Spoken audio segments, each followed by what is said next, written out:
Welcome to പക്കാ physics.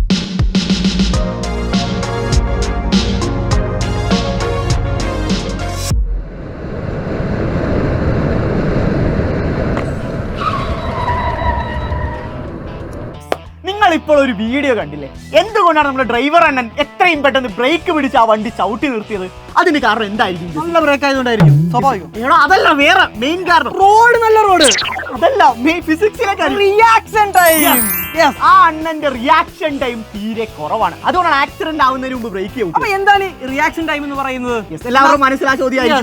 നമ്മൾ ഒരു സാധനത്തിന് ഒബ്സർവ് ചെയ്തു, നമ്മൾ അതിന് തിങ്ക് ചെയ്തു, നമ്മൾ അത് എന്ത് ചെയ്യുന്നു, ആക്ട് ചെയ്യുന്നു. ഇതിനാണ് റിയാക്ഷൻ ടൈം എന്ന് പറയുന്നത്. ഒന്നും അവർക്ക് മനസ്സിലാകത്തില്ല. തീർച്ചയായും മനസ്സിലായില്ല. നമുക്ക് ഒരു റിയൽ ലൈഫ് എക്സാമ്പിൾ എടുക്കാം. ജസീൽ സാർ ഇങ്ങനെ ഒരു ബൈക്കിൽ പോയിക്കൊണ്ടിരിക്കുകയാണ്. അപ്പോൾ ഒരു പട്ടി ഇതാ കുറുകെ ചാടാൻ കാത്തു നിൽക്കുകയാണ്. ജസീൽ സാർ ആ പട്ടിയെ കണ്ടു ഒബ്സർവ് ചെയ്തു. എന്നിട്ട് പട്ടി അങ്ങ് ചാടി. സാറ് അപ്പൊ എന്ത് തിങ്ക് ചെയ്തു? അപ്പൊ ബ്രേക്ക് പിടിക്കണം എന്ന രീതിയിൽ തിങ്ക് ചെയ്തു. അതാണ് തിങ്കിങ് എന്ന് പറയുന്നത്. അപ്പൊ ബ്രേക്ക് പിടിച്ചു. അപ്പൊ ആക്ഷൻ. ഇതിനെടുക്കുന്ന സമയത്തെയാണ് എന്ത് പറയുക? Reaction time. എന്താണ്? ഒബ്സർവ് ചെയ്തു, തിങ്ക് ചെയ്തു, ആക്ട് ചെയ്തു. That is reaction time. വേറൊരു എക്സാമ്പിളിലൂടെ അവർക്ക് കാണിച്ചു എങ്ങനെ ഒരാൾ റിയാക്ഷൻ ടൈം നമുക്ക് പട്ടിയും ബൈക്കൊന്നുമില്ല. എന്തിനാണ് ഈ കമ്പും കോലൊക്കെ ആയിട്ട് വന്നിരിക്കുന്നത്? മക്കളെ, റിയാക്ഷൻ ടൈം നമ്മൾ കാണിക്കാൻ വേണ്ടിയിട്ടാണ്. അപ്പോൾ അതിനുവേണ്ടി നമ്മളൊരു സ്കെയിൽ എടുത്തിട്ടുണ്ട്. ഒരു മീറ്റർ നീളമുള്ള സ്കെയിലാണ്. അപ്പോൾ ആദ്യം ആരാണ് റിയാക്ഷൻ ടൈം കണ്ടുപിടിക്കേണ്ടത്? പുള്ളിയോട് പറയാം, ഇവിടെ ഒരു 50 സെന്റിമീറ്റർ കൈ വെച്ച് വെച്ചു. ഓക്കെ, കൈ വെക്കുവാണാ. യെസ്, ഞാനിത് ഫ്രീ ഫാൾ ചെയ്യാൻ പോവാണേ. ഞാൻ ഫ്രീ ഫാൾ ചെയ്യാൻ പോകുന്ന നേരത്ത് ഞാൻ പറയും ഇടാൻ പോവാന്ന് പറയും. അപ്പൊ സാറിന് ഞാൻ പറയുന്നത് ഒബ്സർവ് ചെയ്ത് തിങ്ക് ചെയ്ത് ആക്ഷൻ കൊടുക്കുമ്പോൾ, അതായത് പിടിക്കുമ്പോൾ എത്രമാത്രം തന്നെ പിടിക്കും. യെസ്, കണ്ടോ, 50 തന്നെ പിടിക്കാന്ന് പറയുന്നത്. നമുക്ക് നോക്കാം. യെസ്, ഞാൻ ഇടുന്നു, ഡ്രോപ്പ് ചെയ്യുന്നു. സാറേ പിടിച്ചോ?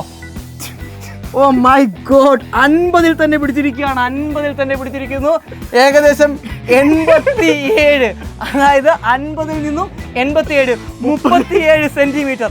37 സെന്റിമീറ്റർ എന്താണ് ഡിസ്റ്റൻസ് ആണ്. നമുക്ക് എന്ത് കണ്ടുപിടിക്കാം? റിയാക്ഷൻ ടൈം കണ്ടുപിടിക്കാം. ടൈം കണ്ടുപിടിക്കാൻ ഫോർമുല എല്ലാവർക്കും അറിയാതാണ്. T അഥവാ റിയാക്ഷൻ ടൈം √2s/g.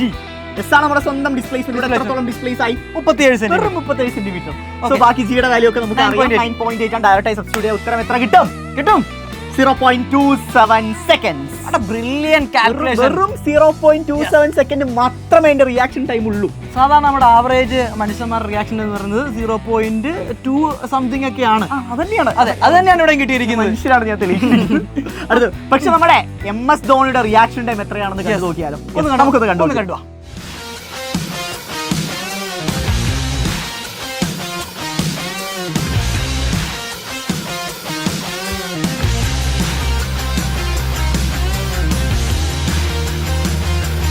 മക്കളെ, അണ്ണന്റെ റിയാക്ഷൻ ടൈം നിങ്ങൾ കണ്ടേലേ? 0.19 സെക്കൻഡ് ആണ് നമ്മുടെ MS ധോണിയുടെ. എത്ര പെട്ടെന്നാണ് സ്റ്റെമ്പ് ചെയ്യുന്നത് നിങ്ങൾ കണ്ടു. ഏറ്റവും കുറവാണ് നമ്മുടെ MS ധോണിയുടെ റിയാക്ഷൻ ടൈം എന്ന് പറയുന്നത്. ഇതുപോലുള്ള ഇൻട്രസ്റ്റിംഗ് വീഡിയോസും ആയിട്ട് ഞങ്ങൾ വീണ്ടും വരുന്നതായിരിക്കും. കാത്തിരിക്കുക. ബൈ.